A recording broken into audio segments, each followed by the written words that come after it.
They're coming to get you, Barbara. It's alive! We all go a little mad sometimes. Meddling kid. Trace the call. It's coming from inside the Be house. afraid. Be buried.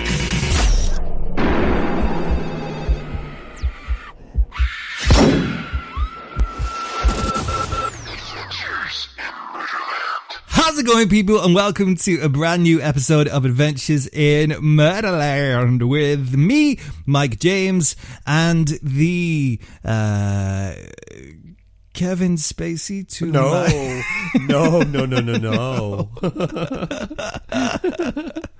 Alan Cassidy. Hey. Did you not want me to continue with that? No, I didn't want you to continue with that one. To be honest with you, I had no idea where that was going. Well, I knew where my brain was going, but I was like, luckily I've got a filter now in between my brain and my mouth. Yeah. So, well, it's got very large holes, this filler. So I'm the filter for you. Well, a lot of shit still falls through, but I'm glad you stopped me on that one because, well, I could have just edited it out, I guess. I didn't have to put in like an offensive thing. Oh, hi everybody, by the way. Welcome to the new episode. We are more than aware once more that this episode is probably going to go up a little bit later than normal, but like we said last week, we always aim for Wednesday. If not, it's going to be Thursday night at the very, very latest. It's literally just like life shit gets in the way, work shit gets in the way, and just shit, essentially. Just shit. A lot of work. I'm just happy that we're actually managing to upload like once a week. Like, yeah. I know we missed one week, so I'm pretty happy with that. I mean, compared to the way my YouTube channel goes, we're doing pretty well in terms of our schedule. So yes. If you want to jump straight to the Grizzlies, everyone, I'll put the time stamp in the show notes down below, just because usually we just talk shit like this for the first sort of 5 or 10 minutes, to be honest with you. But if you want to jump straight into the murder and the Grizzly bits, time code will be in the show notes down below, as well as all of our cool, funky social medias. So, Alan, do you want to promote the social medias for everyone? On Facebook, it is Adventures in Murderland. Yes. Just search that. Twitter. It's I actually don't know. Murderland Pod. And also, our personal social medias and my YouTube channel will be in the show notes down below. Although I've not uploaded in a little while. Which anyone who has listened to this from my channel, I apologize greatly. You know the issue I've had with a particular video, which I don't want you to spoil for people. But the first time, the thing didn't get delivered. The second time, it smashed on Saturday. Oh, yeah. And now there's a nice narrative being drawn up, though, from this, which I definitely will have to mention in said video. Speaking of which, the thing that the place where it smashed at, we can talk about this. Pride. Manchester Pride was this weekend, and we marched our merry little tits off, didn't we? We did. How did you find it, marching in the parade for the first time? It was a bit overwhelming for me, to be fair. You got like crying. A little bit upset about it. Yeah. But it's a big deal, right? I mean, a lot of people go to Pride and they, a lot of focus there is on the party, the alcohol, the craziness of it, and all the colourfulness and the rainbow and the banners. But when you actually go in the march, like what I was saying to you while we were marching, like how amazing is it that maybe like 50, 60 years ago, 40 years ago maybe, I don't know, we possibly wouldn't have been able to have walked like that down the street without. I mean, we had those fucking protesters that were there, but they weren't like they were just some crazy extreme Christian people, right? It wasn't like the police were against us or anything. There wasn't like mobs trying to bash us through or anything, which probably could have been the case a long time ago. Like, it's kind of cool if you think about it, that we're able to do that. No, definitely, yeah. Is that what you were thinking when you were getting kind of upset about shit? It was like stuff like that, but it was also thinking about personal stuff as well. Oh, okay. Yeah, so I was just thinking about everything. Too deep to share with the listeners? Probably? A little bit, yeah. Okay, fair enough. Fair enough. I won't delve any further. But no, it's pretty darn totally cool that we got the opportunity to do that. It's the first time we've ever been able to march. I mean, obviously we've sat from the sidelines and watched and shit before, but being a part of it is a totally different experience, isn't it? Yeah, definitely. Tiring as well. Fucking tired, right? We got there. We had to go there. Well, we had to get ready for be there for 9 o'clock. We had to be there at 9, but we showed up a little bit late. Which I'm fucking thankful that we showed up late. Might as well have showed up late. We were we showed up like 10, and it was like 3-hour delay or something like that. Yeah. So we were stood. If you've seen a pride parade, people like. There's a lot of preparation that goes into this shit. Everyone just sort of gathered around in this little like garden area thing, and then there was so much like people with like those checklists and checkboards, and you just stood there for so freaking long. Mm-hmm. I mean, luckily it was pretty decent weather, but I was expecting like a nice little buffet maybe, or some water would have been nice. Water would have been nice. It seemed like.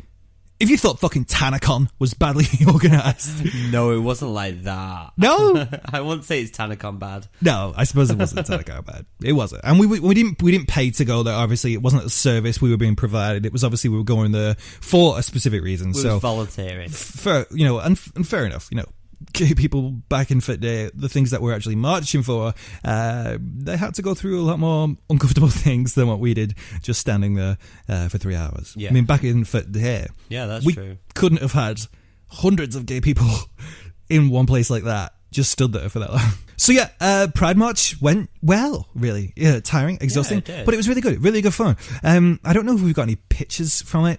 We actually were given the opportunity through our job, so I don't know if we can really put it up. They fucking plastered us with their logos everywhere. I know. It's crazy. So we probably can't put pictures up, unfortunately. I wasn't expecting that many freaking logos. I was hoping we could get like a couple pictures and I could like Photoshop them out or blur the logo, but there was just that many freaking logos. It was insane. It was a lot of logos. A lot of logos. Maybe one day, Alan, when this podcast takes off into the stratosphere and becomes number one on iTunes, we can be our own. We'll have our own Adventures in Murderland float, and we'll have like a so cool. big image of a big Jeffrey Dahmer float, and we'll drive Jeffrey Dahmer. No, we won't do that. No. We'll have my face. That's narcissistic. Oh, what would we have? My face. Your face. Oh, okay, that's better. It's more appealing anyway than mine, I'm sure. So yeah, any thoughts? Anything you want to discuss? To be fair, I was actually going to mention about that. Oh, were you really? The parade? Yeah. Fantastic time for everyone involved. Thank you for everyone who prepared. I know that you're clearly not listening, but thanks to everyone who prepared the parade and organised it this year for Manchester. It was a really good time. It's carnival themed. That was, oh yes, it was carnivale themed. Yeah. Yes, it was. Which the theme was very thin, I guess, but it was kind of cool. It was spread through to the actual pride as well, though. Oh, is that why everyone was dressed like that? Yeah.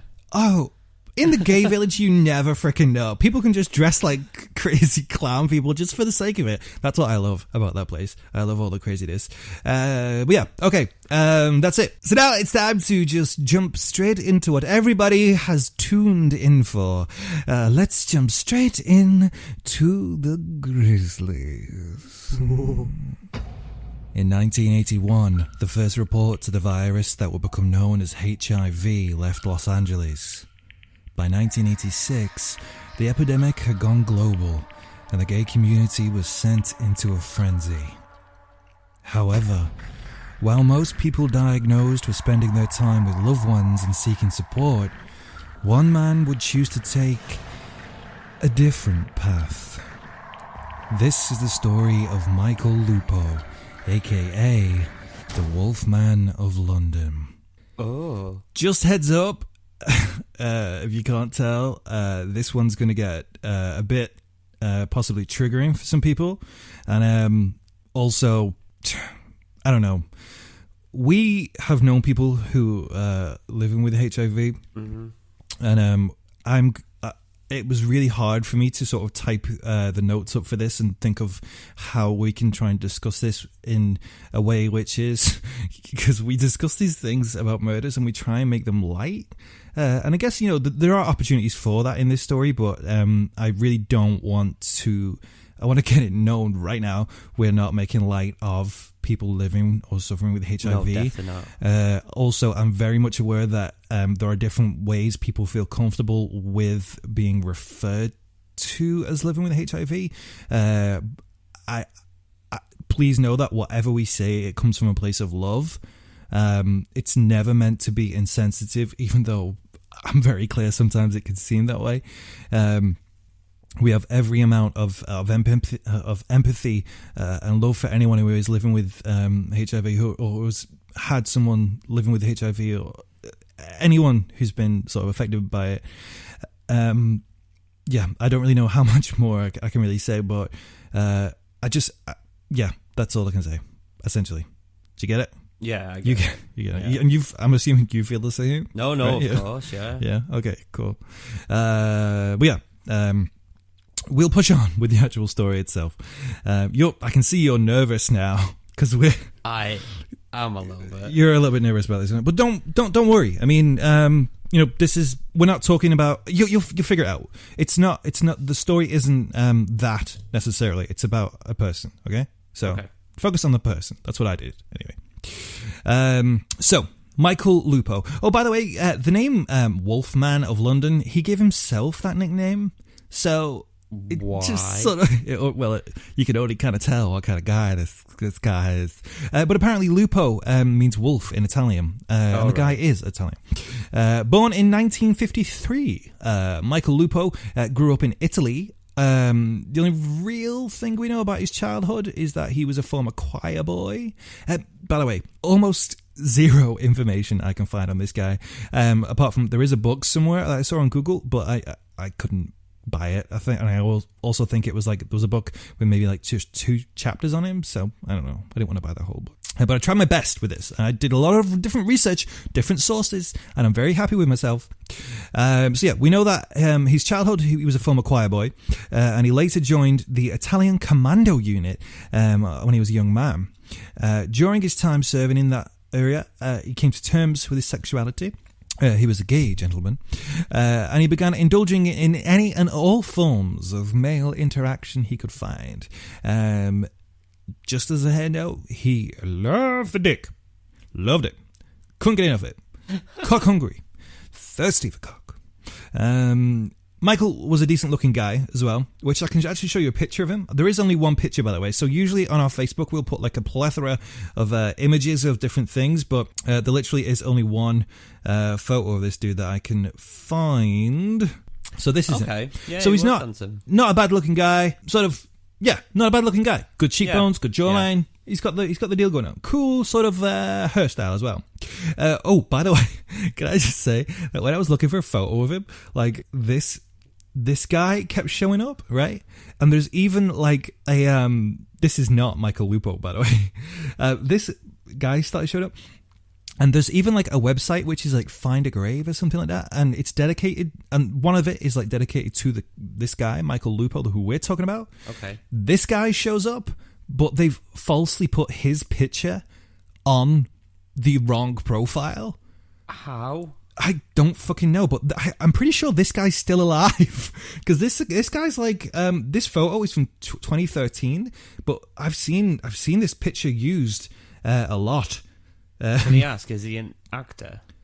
He just looks like a kid who is from America, high schooler, wants to be an actor, but he's not a successful actor. He just wants to be an actor. He's just some like kid from like a small town who wants to be an actor. He's got a couple of headshots, and his name so happens to be Michael Lupo. And I think people have jumped on that image and fucking put the image of this poor kid linked to this. Look, Michael Lupo, 1953. With his image. Maybe I should report that or tell him. Yeah. Because that is not a nice thing to be associated with, definitely. And you'll find it out how much as we continue with our story. Came back around, right? So Michael was a decent looking guy, as we mentioned, and apparently he was pretty much able to get anyone that he wanted. Okay. And he wanted a lot of people. He didn't seem overly picky. When he was on his little journey with the Italian Commando unit, he was discovering the wonderful world of sort of gay nightlife when he was traveling around, and he would be going to